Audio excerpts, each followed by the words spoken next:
Hello students, welcome to inspiring mathematics by Anoop Mudgil. बच्चे, last lecture में हमने मीन वैल्यू थ्योरम्स पे काफ़ी कुछ डिस्कस किया था।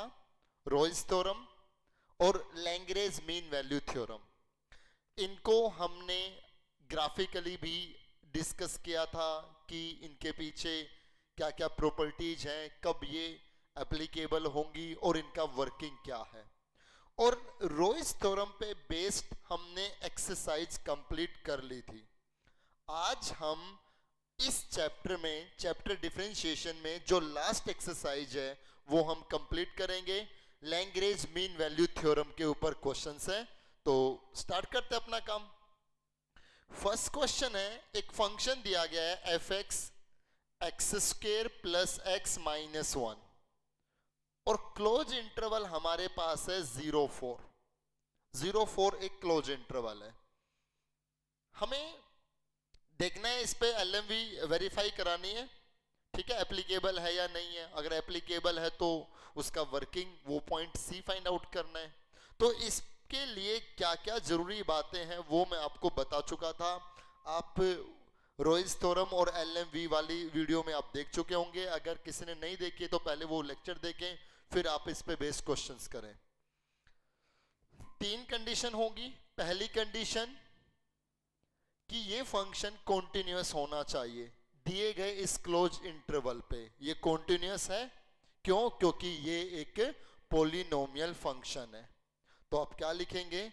Since the given function, since the given function F x is a polynomial function, is a polynomial function, so it is continuous, it is continuous on close interval 0 4।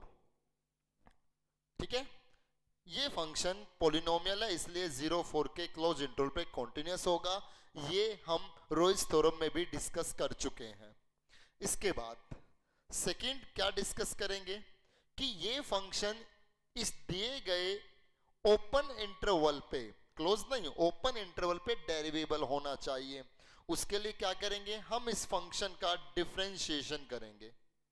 इसका differentiation कितना आएगा? 2x plus one, minus one का derivative 0। अब देखिए, जो 2x plus one है, ये 0 4 के बीच में ऐसा कोई भी पॉइंट नहीं है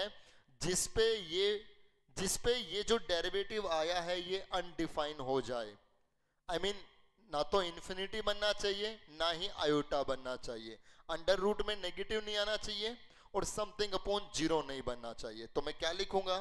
the given function, the given function is derivable, is derivable on open interval 0 4। 0 4 के ओपन इंटरवल पे ये फंक्शन डेरिवेबल है, क्योंकि इसका जो डिफरेंशिएशन आया वो इस इंटरवल पे बिल्कुल एग्जिस्ट कर रहा है।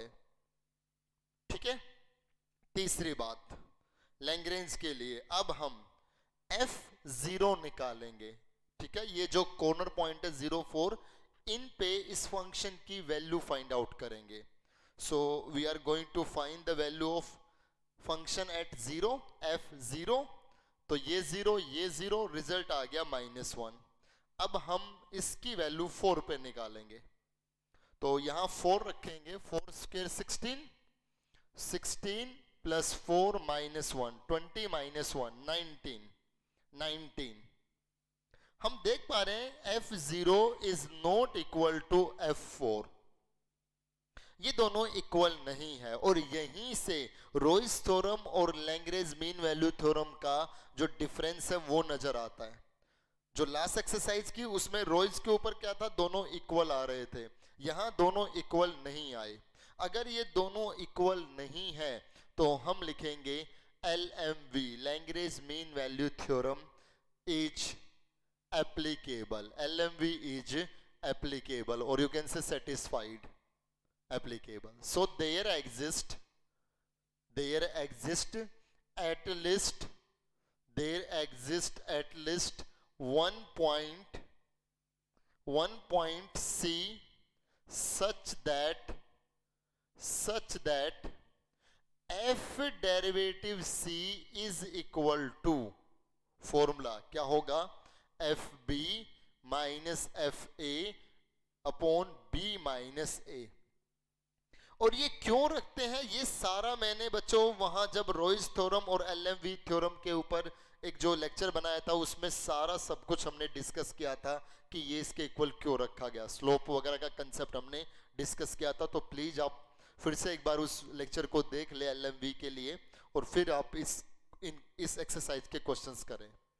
तो f डेरिवेटिव c, इसका मतलब फंक्शन के डेरिवेटिव में x की जगह c रख देंगे, तो ये आ गया 2c plus 1 is equal to f b. So f of b, b ये a है ये b है, b is 4, f4 minus F a 0 divided by b minus a, I mean 4 minus 0 4 हो गया। It is 2c plus 1 is equal to f4। f4 का जो result आया है हमारे पास 19 माइनस f0, f0 हमारे पास है -1, यहां -1 तो +1 divided by 4, 2c plus 1 is equal to 20/4 5, so 2c is equal to 4, c is equal to 2। तो हमारे पास जो c की वैल्यू आई है वो 2 के इक्वल है, और जो ये 2 जो c की वैल्यू 2 आई है ये बिलोंग करनी चाहिए किसमें, दिए गए इंटरवल के ओपन इंटरवल में। बस यही सॉल्यूशन हो गया, यही वो पॉइंट आ गया जिसके ऊपर ये फंक्शन डेरिवेबल है। अगर इसके ऊपर डेरिवेबल है तो कॉन्टिन्यूअस तो है ही है, ठीक है, बिल्कुल जो हमने लास्ट एक्सरसाइज किया ना रॉयस थ्योरम, उसी के जैसी एक्सरसाइज है। वहां f derivative c is equal to 0 लिखते थे, यहां ये लिखेंगे और यहां से c की वैल्यू हम फाइंड आउट कर लेंगे, ठीक है। तो बच्चे ऐसा कुछ ज्यादा इसमें सोचने की बात नहीं है, आप इजीली कर सकते हैं। तो मैं थोड़े क्वेश्चन इसमें स्किप करूंगा, आप क्योंकि ज्यादा प्रैक्टिस आप करें, और कोई ज्यादा अलग वैरायटी नहीं है, पैटर्न यही रहेगा। तो फर्स्ट के सभी पार्ट्स आप करके देख लें।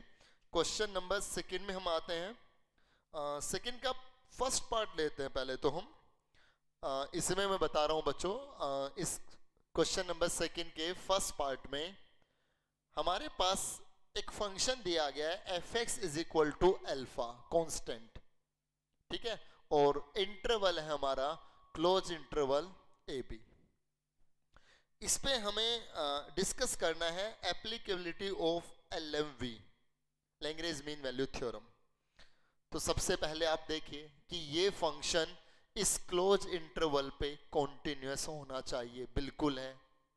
कॉन्टिन्यूटी डिफरेंशियबिलिटी में हमने थ्योरम्स ऑफ कॉन्टिन्यूटी पे डिस्कस किया था, every constant function is continuous, सभी कांस्टेंट फंक्शन कॉन्टिन्यूअस होते हैं, तो ये भी एक कांस्टेंट फंक्शन है, तो ये कांस्टेंट फंक्शन क्या है, कॉन्टिन्यूअस है। We say that the given function is a constant, यहां पॉलिनोमियल था ना, यहां हम क्या लिख देंगे, is a constant, so it is continuous on close interval A b close interval पे कॉन्टिन्यूअस है, क्यों, क्योंकि ये एक कांस्टेंट फंक्शन था। इसके बाद f डेरिवेटिव x, इसका डेरिवेटिव कीजिए 0 आएगा, तो 0 अगर मैं a से b के बीच में मान ली कोई भी पॉइंट्स हो, अगर उन सबको मैं रखूं यहाँ पर तो रिजल्ट 0 ही बना रहेगा, अनडिफाइंड तो नहीं हुआ। We say that given function is derivable on open interval A B open interval पे ये फंक्शन डेरिवेबल है। अगली बात देखिए, a रखेंगे इस फंक्शन में, x की जगह a रखेंगे, तो रिजल्ट हमारे पास आ गया अल्फा। फिर हम इस फंक्शन में x की जगह b रखेंगे, तो भी रिजल्ट कितना आ गया, अल्फा, ठीक है, तो भी रिजल्ट कितना आ गया, अल्फा। ये दोनों इक्वल हैं। एफ ए रखेंगे तो रिजल्ट कितना आएगा, अल्फा, ठीक है, b रखेंगे तो रिजल्ट कितना आएगा, अल्फा, दोनों इक्वल है। अगर ये दोनों इक्वल हैं, अगर ये दोनों इक्वल है तो कौन कौन कौन सा result?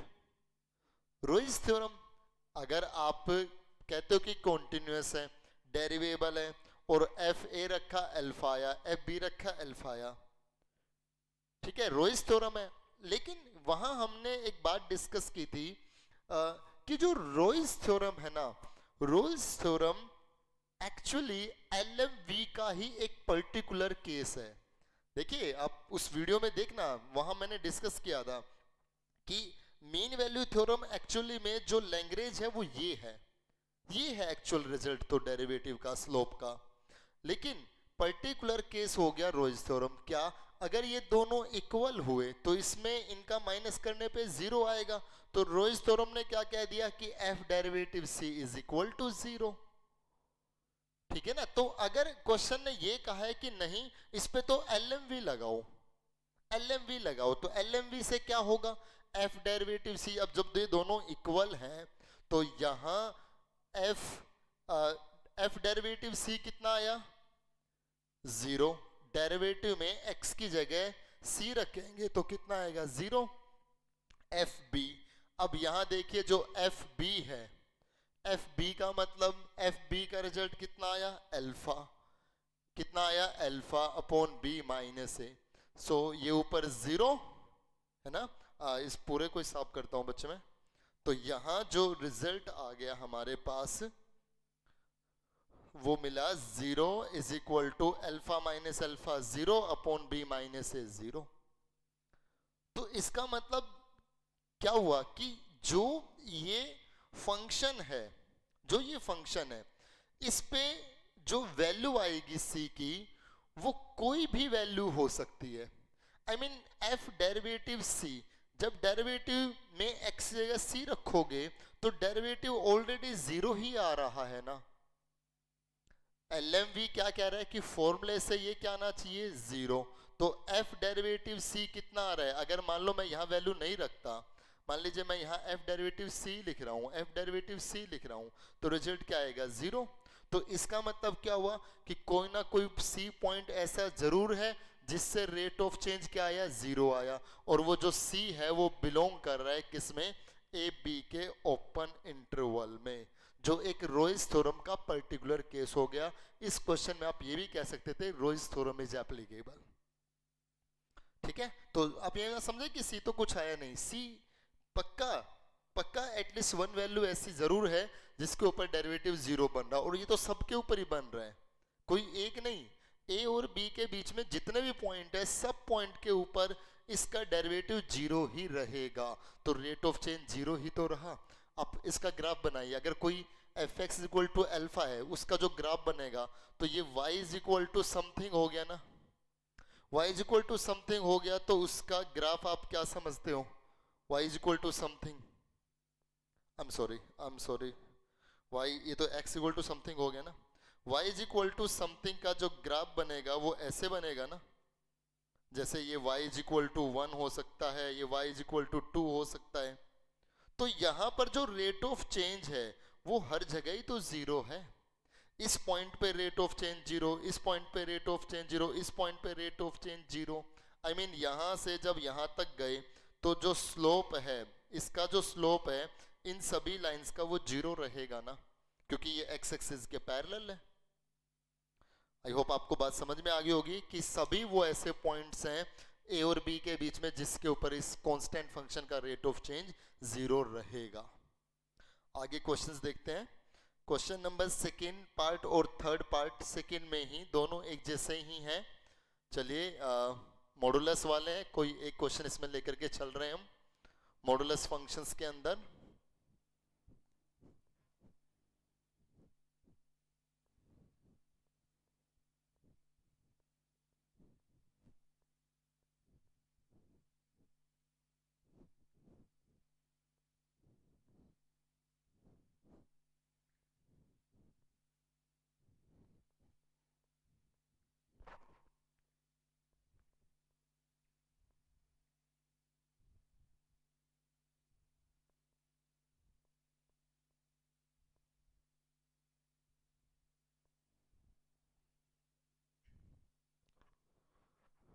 Second part third part दोनों ही जैसे हैं। क्वेश्चन नंबर इसका हमने सेकेंड पार्ट ही लिया। फंक्शन दिया गया है मॉडुलस ऑफ एक्स, और हमें इस फंक्शन पे LMV लगाना है जब इसका इंटरवल है -1 से 1 का close interval.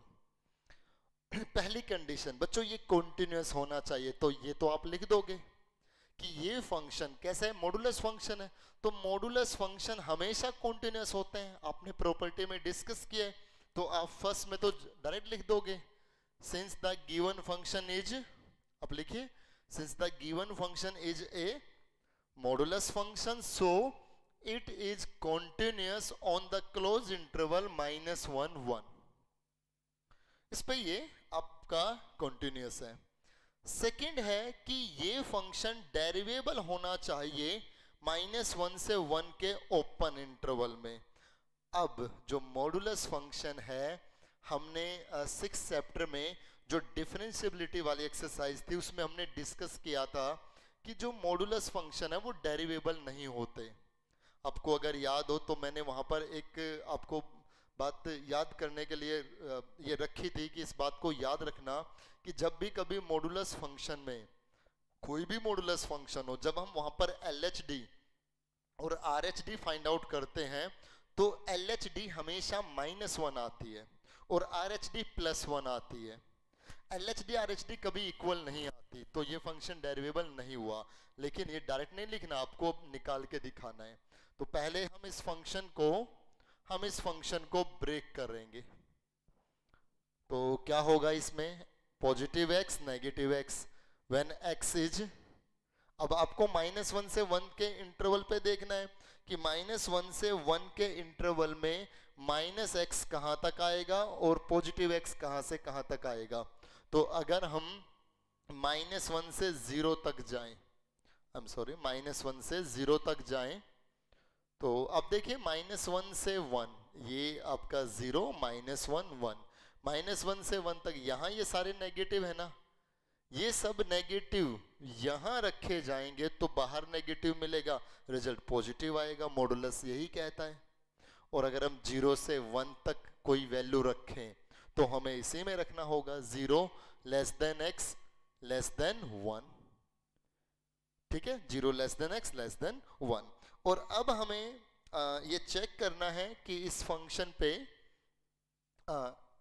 Lagrange mean value theorem apply होगी नहीं होगी। अच्छा, इक्वल आप यहाँ लगा लें, 0 पे तो ऑलरेडी इक्वल लग ही चुका है यहाँ पर, ठीक है, यहाँ इक्वल लगाओ तो कोई दिक्कत नहीं है, लेकिन यहाँ आप पहले ही लगा चुके हो इक्वल।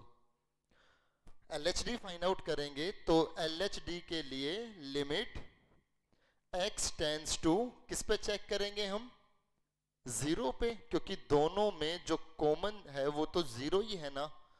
डिफाइन जो बन रहा है, जो शार्प कॉर्नर बन रहा है, इसका जब ग्राफ बनेगा तो आप ग्राफ से भी बता सकते हो। बच्चे बहुत तरीके हैं, मैं आपको कैलकुलस को बहुत ज्यादा ग्राफ से भी समझा चुका हूं। जब मोड ऑफ एक्स का ग्राफ बनाओगे तो ऐसा बनेगा ना, बताया था ना, ये y is equal to x है, ये y is equal to -x है, तो शार्प कॉर्नर बन गया ना यहाँ पर। अगर यहाँ पे शार्प कॉर्नर बन रहा है तो वो उसका ग्राफ स्मूथ नहीं हुआ तो वहां टेंजेंट ड्रॉ नहीं होगा, अगर टेंजेंट नहीं हुआ तो वो फंक्शन डेरिवेबल नहीं है। और इसको अगर हम कैलकुलस से करें तो limit x tends to 0 negative, और फॉर्मूला लगा दें fx minus f0 divided by x minus 0, fx minus f0 upon x minus 0, ये डिफरेंशिएबिलिटी आपने पढ़ी हुई है। इसके बाद limit x tends to 0 negative, 0 negative मतलब 0 में कुछ कम हो रहा है, तो लेस देन 0, तो यहां है -1 से 0 तक, 0 में कुछ कम होना, तो केस क्या है, -x माइनस f0, 0 रखोगे तो रिजल्ट 0 ही आएगा, अपॉन x माइनस 0, x ही रहेगा।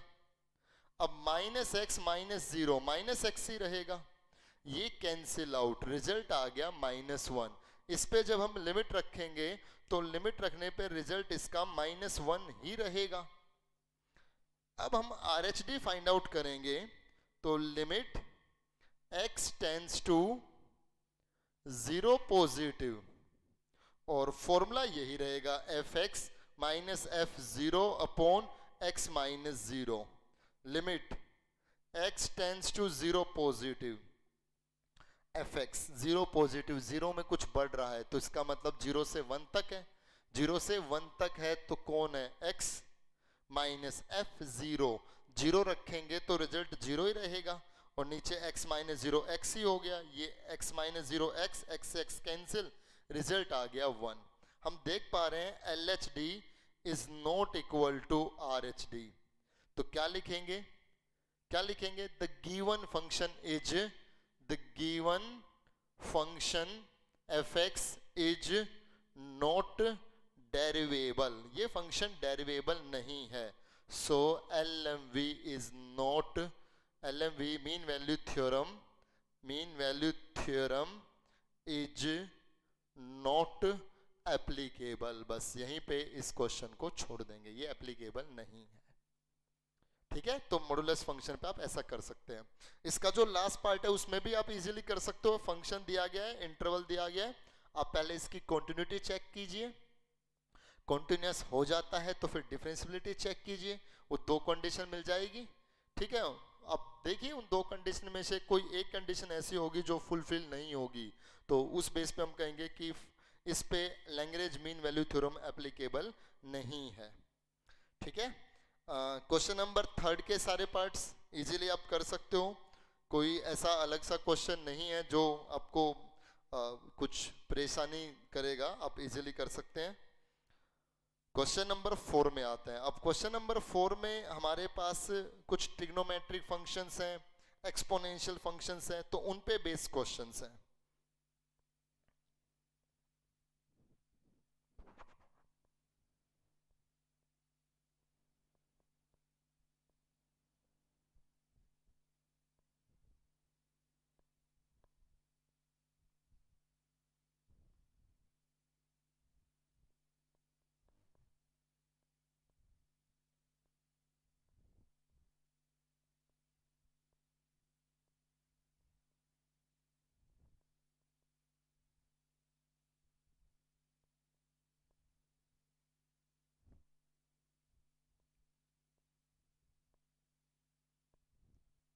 हाँ जी, क्वेश्चन नंबर 4 में डिस्कस करते हैं बच्चे।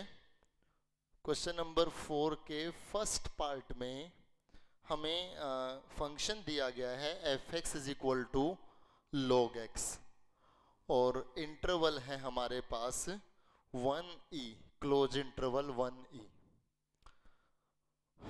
जल्दी से कर दीजिए, पहली कंडीशन क्या होगी, the given function is continuous on close interval 1e, आप फटाफट लिख लीजिए क्योंकि लॉगरिदम फंक्शन हमेशा कॉन्टिन्यूस होता है, एक्सपोनेंशियल फंक्शन और लॉगरिदम फंक्शन दोनों ही कॉन्टिन्यूस होते हैं हमेशा, अब वो लिख लें फर्स्ट प्रॉपर्टी।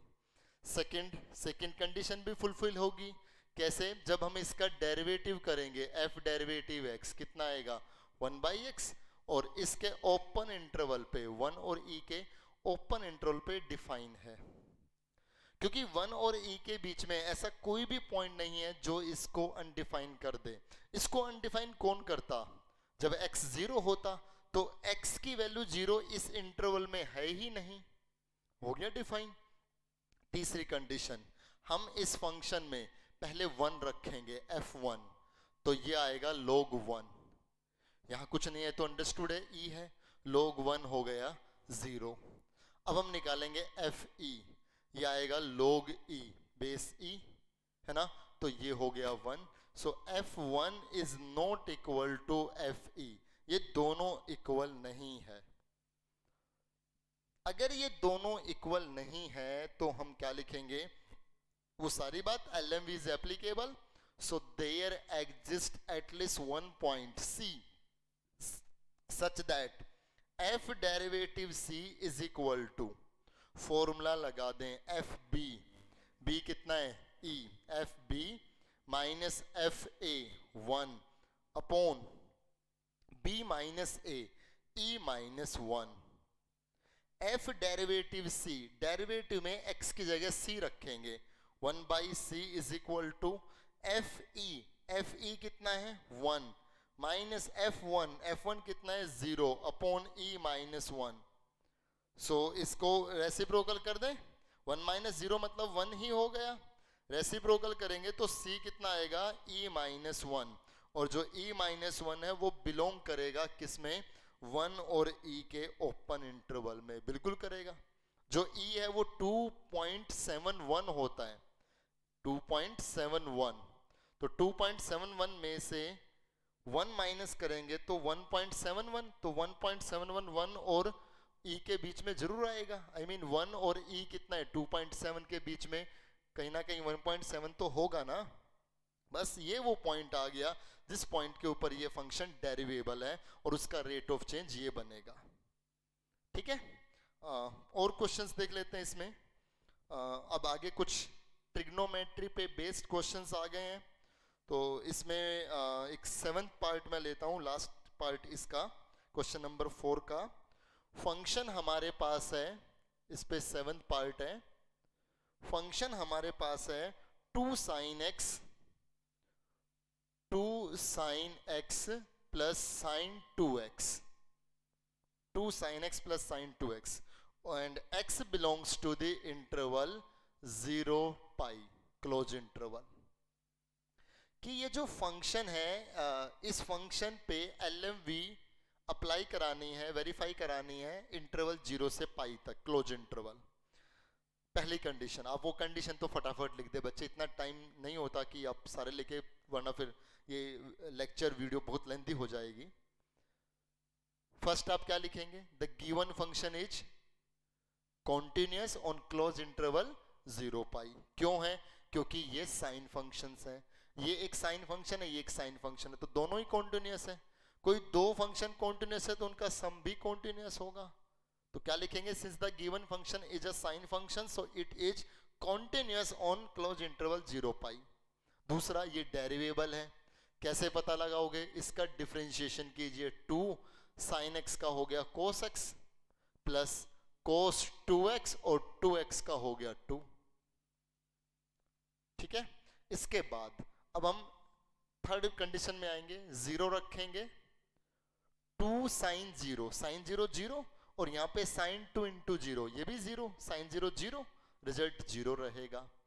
f पाई, पाई रखिए, 2 sin पाई, बच्चे sin पाई 0 होता है, sin 2 पाई वो भी 0, हमने डिस्कस किया है ना, sin n पाई 0 होता है जब n कोई भी इंटीजर हो, साइन के साथ पाई हो और पाई के आगे कोई भी इंटीजर हो तो साइन हमेशा वैल्यू 0 देगा।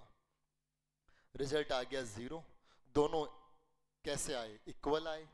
अगर दोनों इक्वल आए तो LMV का एक स्पेशल केस बनेगा जिसका नाम है रोल्स थ्योरम। इसके अकॉर्डिंग जो आपका f डेरिवेटिव c है वो 0 रहेगा। ठीक है, ये नहीं लिखना कि LMV is not applicable, LMV applicable है। LMV में अब ऊपर जो फॉर्मूला लगेगा FB माइनस FA, मतलब f डेरिवेटिव c क्या होगा, f pi minus f0 upon pi minus 0 पाई।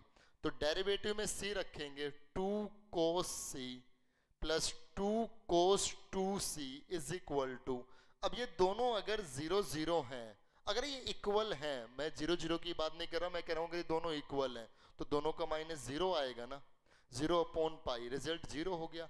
पूरे को 2 से divide, cos c plus cos 2c is equal to 0। cos 2c का फॉर्मूला लगा दें, cos 2 थीटा का फॉर्मूला जो कितना आएगा, 2 cos square c minus 1, 2 cos square c minus 1 plus cos c is equal to 0। तो इसको कहूंगा मैं 2 cos square c plus cos c minus 1 is equal to 0। और बच्चे ये क्वाड्रेटिक इक्वेशन बन गई। इसमें थोड़ी देर के लिए let cos c is equal to z मान ले, तो ये बन गया 2z square plus z minus 1 is equal to 0। अब आप सोल्व कर लीजिए, z की दो वैल्यू आएंगी, जो z की वैल्यू आएगी उसको cos c के इक्वल रख लो, वहां से c आ जाएगा, और c की वैल्यू वो लेंगे जो इस 0 से पाई के इंटरवल में आती हो। ठीक है, आप इजीली कर सकते हो, इसके बाद इसको कर लें आप।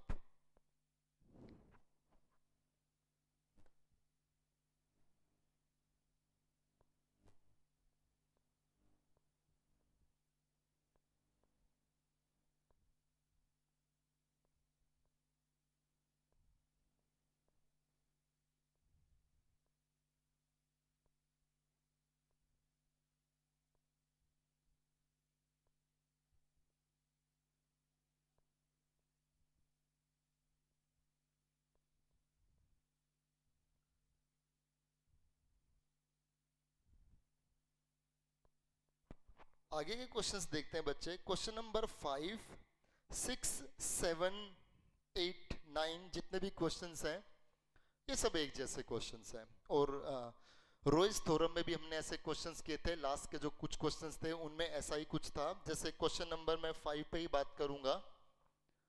क्वेश्चन नंबर 5 में find a point on the parabola y is equal to x minus 3 whole square. बच्चे ये एक पैराबोला है, y is equal to x minus 3 whole square. इस पैराबोला पे पॉइंट निकालने हैं where the tangent is parallel to the code.